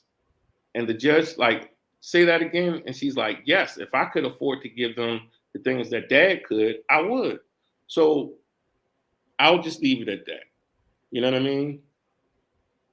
But that doesn't mean okay. All right. Well, I hear I, what you're saying. I don't think sometimes being spoiled isn't just about the big ticket items you get them, but giving the kid their way or letting them get so off that's easy not what on certain I things. understand you giving your point of view, but I'm telling you exactly what happened. It was about the gifts, the toys, you Now, I'm know. not giving my point of view because I wasn't there. I'm just being devil's advocate because I know that there is always another side to things, and that's why I'm saying I gotta make sense of this because the fact But that these some kids things were with aren't you meant to full be. time and you were a great dad and you guys had a good thing going and now you can only see them once a week for an hour. That's very extreme. Yeah, and it hurts my heart, and it hurts my son's heart. But that's what I I'm say sure. at the like. That's why the judge is off my case. And that's what I'll say. And so wait. So let's get to that. The judge is off your case because why? I can't say why, but she's no Why? longer on my case. She's no longer on my case. Just think about it. Just read between the lines. I can't say too much, but the things that were said and the things that were done is not Well, normal. wait. Why can't you say? Because I mean, honestly, when a judge is removed, that's public information. If they've right. been removed, were they recused from the case? She's no longer on my case.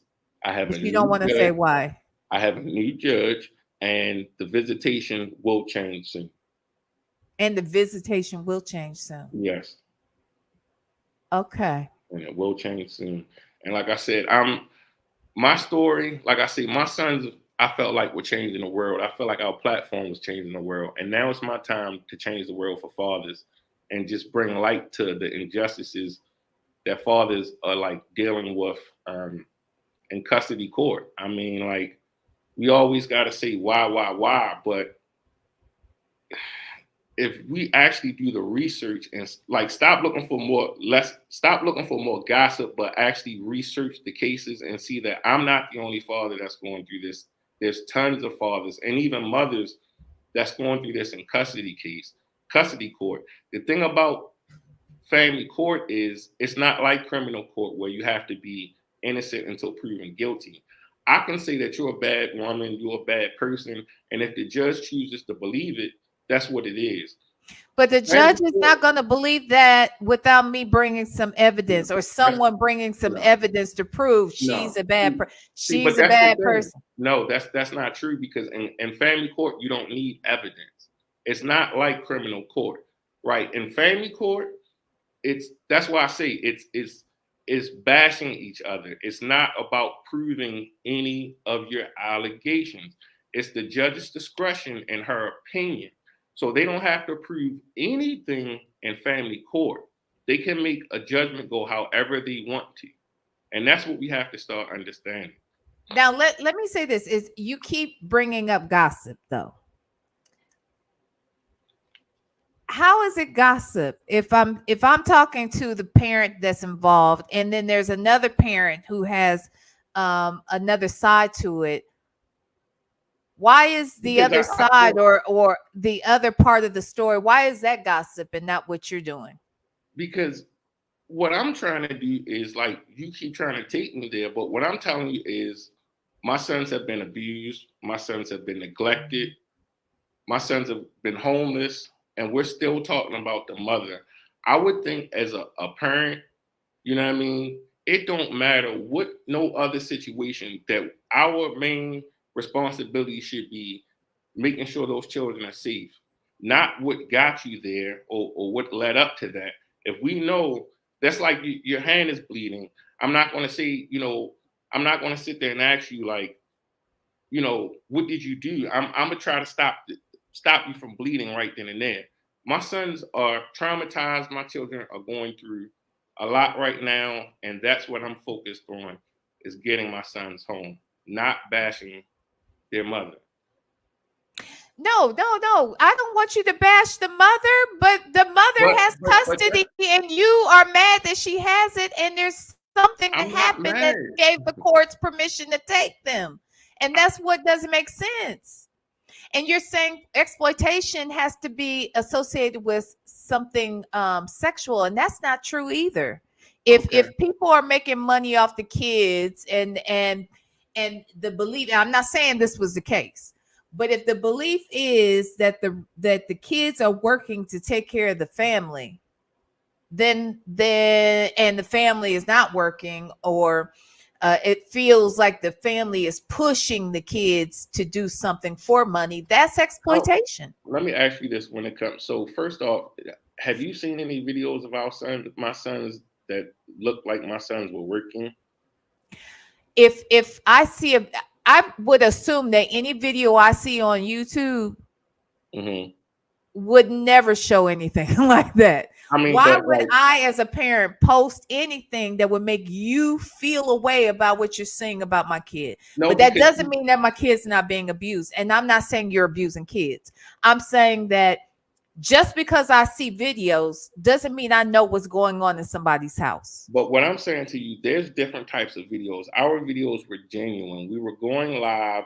You could see these were literally things that we were doing. These were not no big cameras in our home.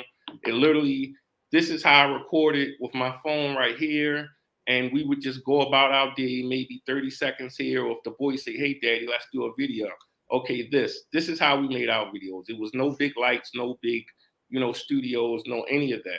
But there's people that's out here that scripts that do videos for certain things. Our stuff was genuine. It was literally just a part of our life. Even when before we were viral, it was the same thing I was doing. Just like this, recording my sons as we went about, outside for a walk or something like that. But don't you know that? I mean, look, let me ask you a question. Do you think that everybody on YouTube, let's just look at YouTube, everyone on YouTube who has these family channels, right? Or they have these kids that they promote, do you think that all of those parents are great parents? Oh, no, I know they're not. I know a lot of the big ones, and I can tell you that they're not. But they're not showing us the parts that indicate that they're not great parents, right? They're only showing us the highlights.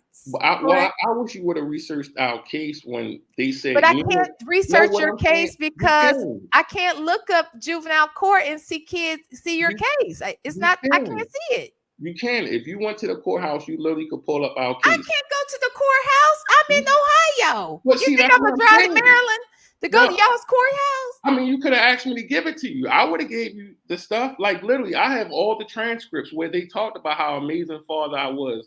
They never said anything bad about me. There was never one bad thing said about me. I don't doubt that. You're talking about the kids, that is? You're talking about the kids never said anything bad about you? The mother, the guardian ad litem, or the judge. They never said anything bad. Everything. But the mother was fighting. Bad. So let's be clear. Listen to what I'm saying.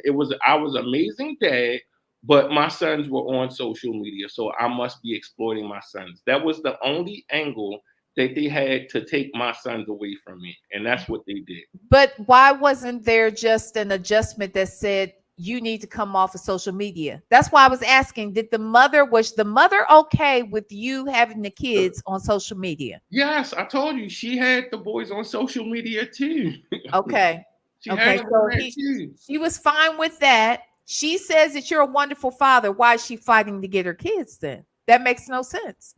Did she want child support? Was she paying you child support? No, she's never given me a dime. Anything, school, anything. I've never received anything from her, and I've never wanted anything. I've never needed anything for her. You know what I mean? From her, I just wanted for her to get herself together. But so do you think she wants child support from you? I don't even think it's that. Like I said, I told you what was said in court. Our sons are spoiled, and she's going to break them out of it. And I really feel like she wants to hurt me, and she's using my children as pawns. And that's all it is. She's not only hurting me, she's hurting my son, she's hurting my family. My son saw my grandmother, their grandmother, their godmother 2-3 times out of the week. They're not seeing anyone. We keep trying to I literally I couldn't call now because it's too late, but I literally call every day. I send my sons a voicemail. I'm at a video message every single day because they don't answer the iPads. And they literally say every time I see them, Daddy, we're not allowed to answer the phone. So, what type of good parent? They're babies. they're 6. It just seems like you make an excuse for everything. I'm not. They're 6 years old. Why am I making an excuse for everything? I feel like I'm just saying. I know. Look, I'm a parent. I don't know if you're a parent or not, but being a good parent, and I've been a single parent, and I've had a baby daddy, and a step baby daddy, and both fathers were wonderful. Okay, right. And they're both in my son's life to this day, and he's an adult. But being part of a good parent is allowing or wanting or trying your best to keep that other parent in a child's life. Basically. And if you're not doing that, what does that say about you? You cannot be a good parent if you try to push the other parent out of the child's life. I And that agree. I need 30 seconds. Huh? Can Can you you hear hear me? me? Yeah, I can hear you. Can you hear me? Can y'all hear me in the chat? If y'all can hear me, put a one in the chat. Put a one in the chat. You guys, please hit the like button if you haven't already. Please hit the like button. I could really, really appreciate it. Okay, I see the ones. Thank you. Thank y'all. Um, um, where's love to shop? Love to shop. I'm on it. I'm on it. Love to shop. Uh, okay. Can you hear me now, Jerron? Yeah. Uh-huh. Okay, it might have been a internet thing because they could hear me in the chat. Okay, so you said you needed 30 seconds. Go for it. I'm No, I sorry. already went now. That's Oh, I'm just you did? Because it yeah. was cutting out. I'm What I was gonna say is though, we the bottom line is this. I not only have I had to raise a son as a single mom, I also dated for a good amount of time someone who worked for children's services. And when I had that situation happen with the baby that I mentioned, that I had to call CPS about what was mhm, going on in that baby's home, mhm, I called him first and mhm, I asked him, what's this gonna look like? What, um, what do I need to do to get this information to a caseworker? And mhm, one of the things he told me to do was to make sure I had that recording, to share the mhm, recording with them, to call, make the report, that it could be anonymous or otherwise. And I did all of that. One of the things that he would often complain about was the fact that he knew very well there were things going on in the household that should not have happened or shouldn't mhm. be happening, yet they didn't have the wherewithal to just remove the child, like that. Or they would have to make sure certain things were in place before the child would come back. So I bring that up because I'm just having trouble understanding how you go from having. So you mentioned that she said that you're a great father. The kids say you're a great father and they're happy with you. You guys have 50-50 custody, and No, yet they took the temporary. babies out. So if she's We not had we pushing had to have the babies removed, why are the babies removed? we had temporary 50-50 because of the guardian ad litem until we went to court. We didn't go to court. The guardian ad litem, remember when my son was abused, that's when I got the guardian ad litem. She's the one that made me do the 50-50 custody. When we But went to court, they literally said that I exploited my sons. There was nothing else. I'm not going to keep explaining it to you when you can look up the paperwork yourself and you can see each state is different. And I Maryland, the can't same. look up the paperwork, Well, that's Jerron. what I I'm can't saying. look. So it's like I I'm can't telling look you it what up. But what happened. I do know is, here's the thing: when y'all had the 50-50, even though it was because of the other attorney, um, was that working during that brief period of time with 50 even 50? even even when it was 50-50, it never really was 50-50. If the boys were sick, they would stay home with me. If the boys had a birthday party, they would stay home with me. If there was an event at school, they would stay home with me. If they were sick when they was with her, they would come home to me. This is what I'm saying. I've showed all of this stuff in court, how I've been the primary parent since the boys were born. And even with all of this evidence, they still giving the mother full custody and giving me this 1 hour visitation. Like I proved everything. She didn't know their teacher's name. She didn't know their school. I mean, their best friend's name. She didn't know the doctor's names, these locations were. Nothing. I've done everything for my boys since they were born. And this is what they done to me. My son told me a couple weeks ago, he said, Daddy, Mommy said this is our new home. And this isn't our home. Our home has love. our home is our home. You know what I mean? Like, I'm hurting for my sons, and there's nothing else. Like, we can look at something like you can't look at the documents, but people that are in Baltimore can look up the documents and see there was nothing about me. CPS, there was no CPS reports on me. There was nothing bad said about me except them using. They wanted the government lied them. It was in her. What she wanted was the mother to have custody. She did not like me for whatever reason, and she's given the boys to their mother. Even after like I said, even after the CPS, the caseworker at the visitation center has called CPS on their mother, she's made that whole situation go away. Like, I don't. You keep asking why. Why not ask that? Why not ask why isn't this guardian litem helping my sons? Why didn't CPS do an investigation? You get what I mean? These are the questions that need to be asked, and not why did we break up? Why aren't my sons being helped? That's what I'm more concerned about. Okay, what do you say to people who said that when the mother was supposed to come and pick up the kids from school, that the kids were kept at home on What? those days? Is that an untrue? Do you really think I'm gonna pay $4,000 a month and then keep my children home from school?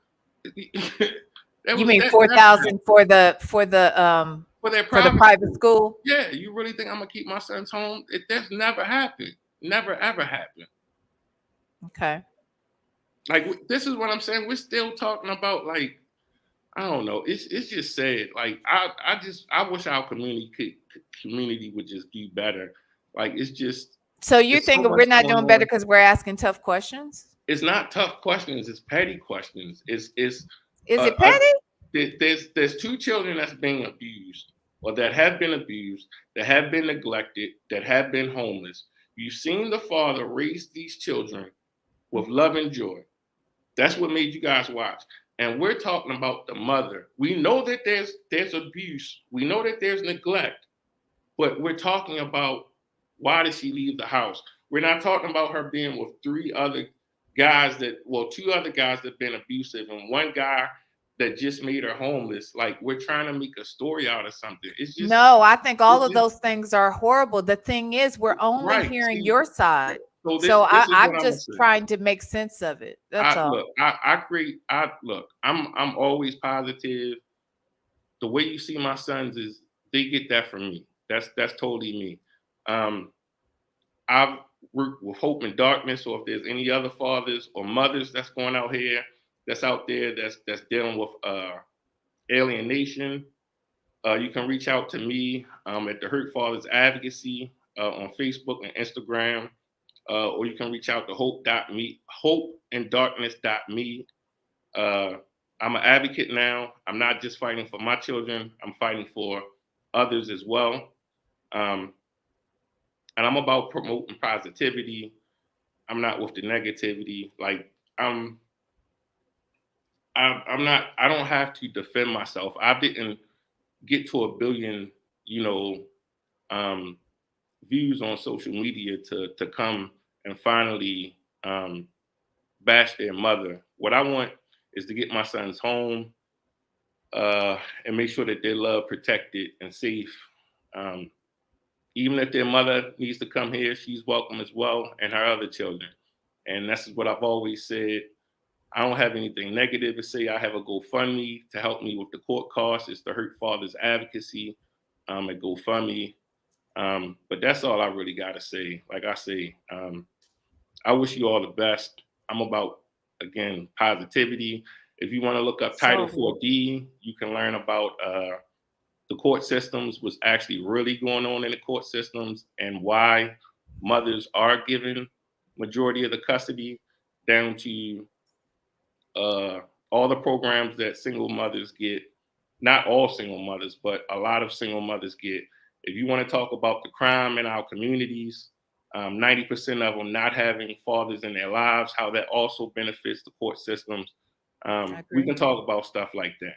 But I'm not going to do the negativity. Again, I wish you the best. You can still talk about it, but I'm tired. Like I'm fighting not only for myself, I'm fighting for other fathers. And this is what I do 24/7. I'm not to the point to, I don't have to defend myself. You know, my work and my sons are a product of me. And everyone that follows us knows that I'm not worrying about, 50 people that, follow her and happy to, try to make things up. And it's just sad that we can still talk about these things, but for abuse, neglect, and I just don't understand us. It's just sad.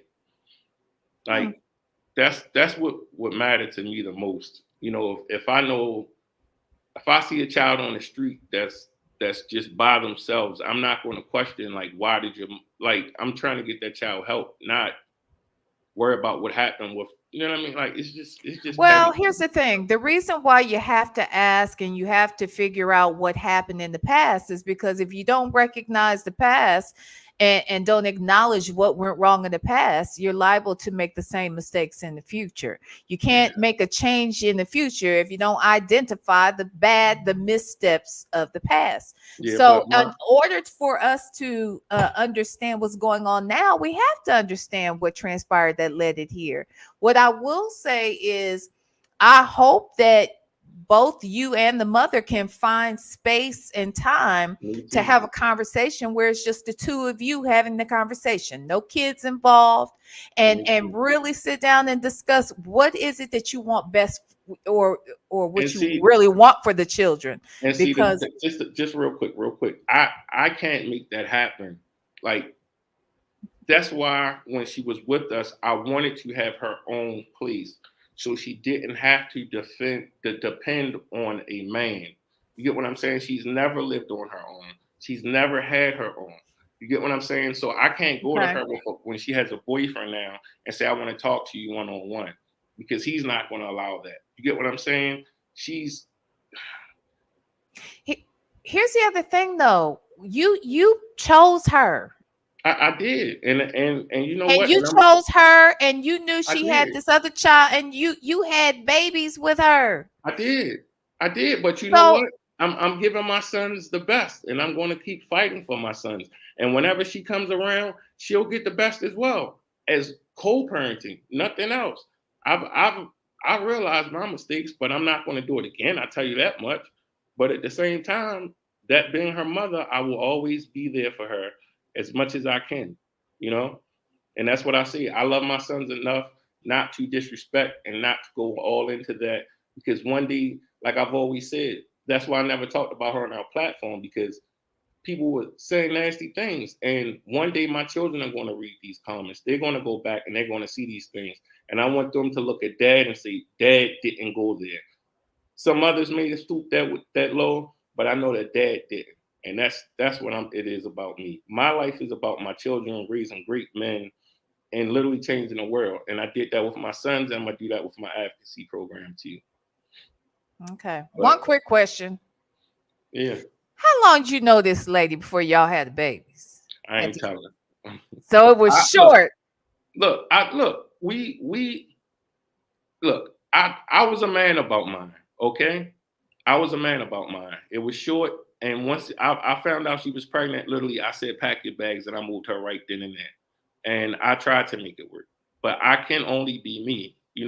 Like I said, I stayed out nights when things started getting rough and all that stuff. Yeah, I messed up, but I was there to help her be a better person or assist her to do whatever it was that she wanted to do. Rather, when it was she wanted to, hey, look, well, if I move you in, what is it that you want to do? Well, I want to get my license. Well, I want to go to school. I want, my own business. Okay, well, I'll help you do all of that. And I tried. And then you have some people they'll say they want those things, but then once they get those things, they really don't want it. It was just to say that they were doing something just to, shut you up. But then when they have the opportunity to do those things, they don't complete it. You get what I'm saying? So then they move on. All right, well, I don't want to do driver's ed. I want to go to school. Then they'll go, okay, I want to go to work. Like, okay, like what is it going to take? You get what I'm saying? So then a person just gets to the point where it's like, well, I'm just not happy. You know what I mean? You got to be happy within yourself first. You get I what I'm agree. saying? I can't I make agree. you be a better person. I can offer the world But to I you. think that she has low self-esteem. The fact that she doesn't have, she's never been independent on her own. The fact she's having all of these children, the fact that she doesn't even have a driver's license, it says to me Yeah, that but I she don't. lacked some experience and she wasn't ready possibly to have any of these kids, but at the same time you selected her Yeah, you did. I and did, you're and that's just why. as That's guilty why. as she is for having, Yeah, yeah. I'll do it again if I have to. That's how much I love my boys, and I'll go through this all again for my sons. My sons are my world, and I'll continue to help her as much as she wants me to. So like I said, she has her issues, I have my issues, but at the end of the day, I don't have nothing bad to say about her. This is about protecting my sons, making sure that they're safe, fed, you know, aren't being left alone. That's what this is about. So again, the Hurt Fathers Advocacy, that's the GoFundMe, that's my Facebook page, my Instagram page, hopeanddarkness.me. Um, and I Okay. thank you for your time. No, I I thank you appreciate it. for coming. I thank you for being so willing to answer my questions. I know that they aren't easy. And look, I didn't tell you was gonna have a softball Uh-huh. interview. I ask questions that people want to know, and I understand this is a serious matter, and your prized possessions are what we're talking about. So trust and believe. I get it. I just hope that you and the mom can find space to compromise for the betterment of all the kids, Me too. including the two that aren't yours, I told because you, they're they welcome suffer as here. well. They're You welcome wa- here. so I, you welcome them all to come and stay with I you. have numerous of times. You know what I mean? My doors are open. God blessed us. Like that's their mother. I would never do that. My, I could show you the text messages. Like my doors have always been open for all of them. That's why I say when I got so excited when I found out. I mean, kind of bad that they were homeless, but I'm like, hey, well, here's a chance to take you all in and show you, that I'll help you and them too, because her oldest son, I was like his father. I taught him how to run, throw, catch, do everything. I was dad to him. And like I even had to sit down and tell him, like, you're the first, like I'm having, children with your mother, but you're the first. I'm basically practicing with you.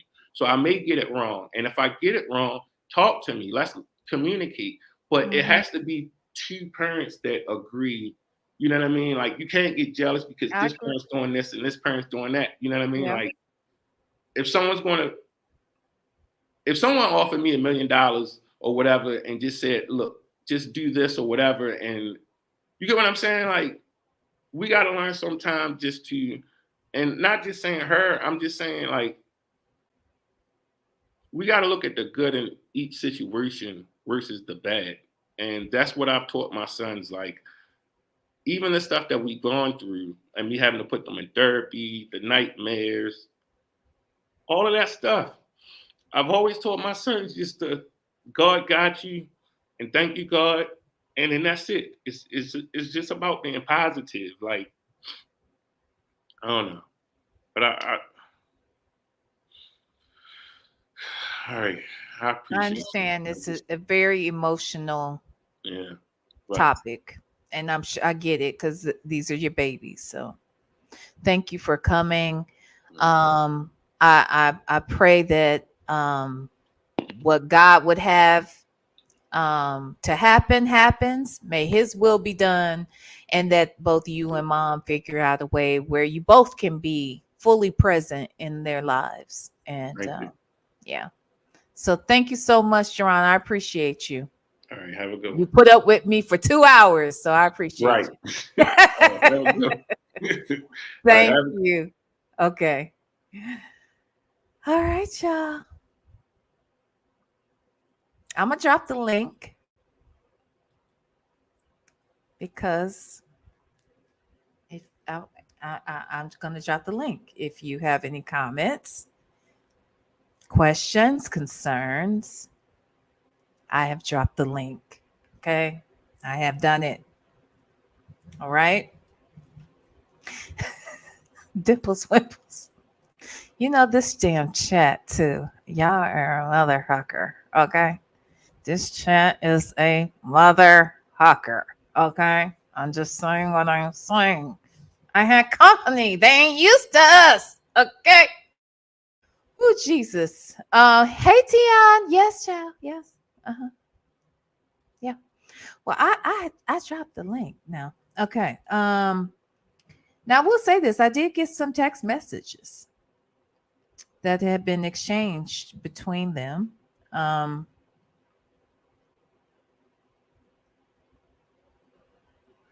I read the one, but I got a few. Uh-oh, who's this? Oh, Sassy Experience. Hi, Sassy Experience.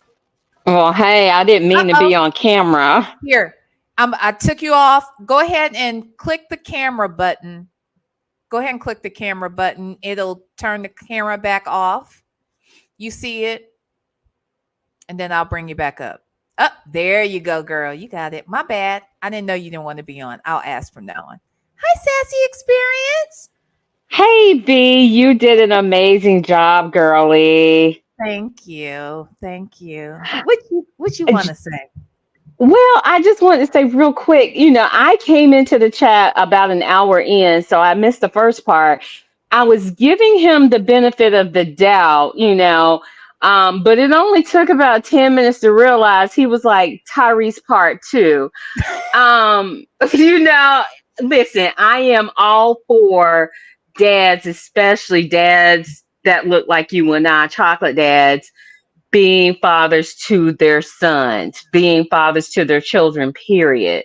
But there is something about dude that says, I'm never wrong, only I have the answers. It's my way or the highway. He was too busy wanting to quote you about all the different laws and rules that he didn't even understand. Like when he tried to give you this linear answer to what exploitation is, that's when the chat blew up on his ass real quick. Like, sir, did you spend 2 days in anybody's dictionary? Then he's trying to tell you, I have the transcript for this and you didn't see my court case on that. Sir, we're talking about minors in family court and allegations of abuse. Like, nobody can go Google that shit, but it was like he had to be right. But at the same time, he didn't want to hear what he could have done better. He didn't want to admit what he had done wrong. So I started giving him the benefit of the doubt. And then I just realized, okay, there is something there. If this woman is in these bad situations, doesn't have a home of her own or a stable home, but yet the courts decided that he can only see those babies for 1 hour a week, not one day, but 1 hour a week. You problem number 4, 5, and 6. Supervise. That's just supervised. I kind of believe he is an abuser somehow. And the last 2 points I wanted to make really quick, and I'll get off.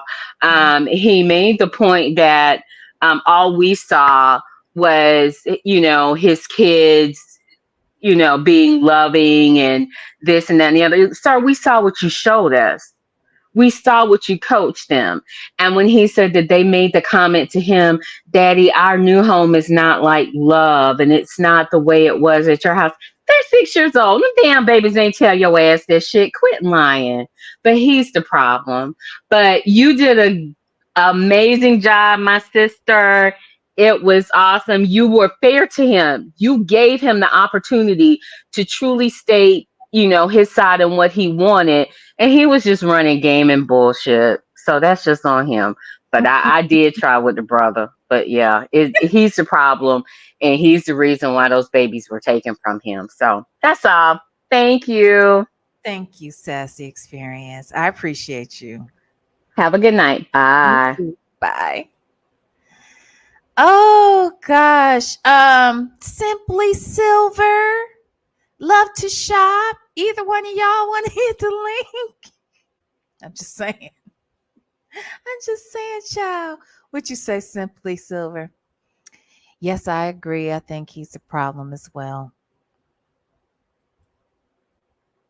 I don't know. You know what I'm saying? Like, here's the thing. I just feel like that just what Sassy Experience said, I think that 1 hour supervised per week is sending a message that is not aligning with the narrative. It's not aligning with what we saw as viewers. And the fact that I didn't see anything crazy in the footage or on the channel, to me, does not make me feel convinced that nothing was happening. And that's the thing. We don't know what's going on in someone's home. And these people out here who give us their families and their daily experiences, 9 times out of 10, they're not giving us the everything that's happening, right? Nor should they. I mean, it's not necessarily our business, but that was the proof he wanted to bring up as how we knew that he was a great father. I can't say that is how I know anyone to be a great father or a bad father. Not by just a few minutes we get online. That's all. Anybody else? Love to shop. Love to shop. You was giving them the business as soon as we started. Love to shop was like, I'm out of here. And I was like, chill. I'm on it. Okay. Oh God. Let's see. Thank y'all to everybody in the chat though. So yeah, I'm going to end it here. I want to thank everybody for coming out and supporting tonight. Thank you to Mr. Jerron Hurtt for allowing me to interview you. If you want to support Mr. Hurtt, please do so. He does have Instagram. He does have Facebook.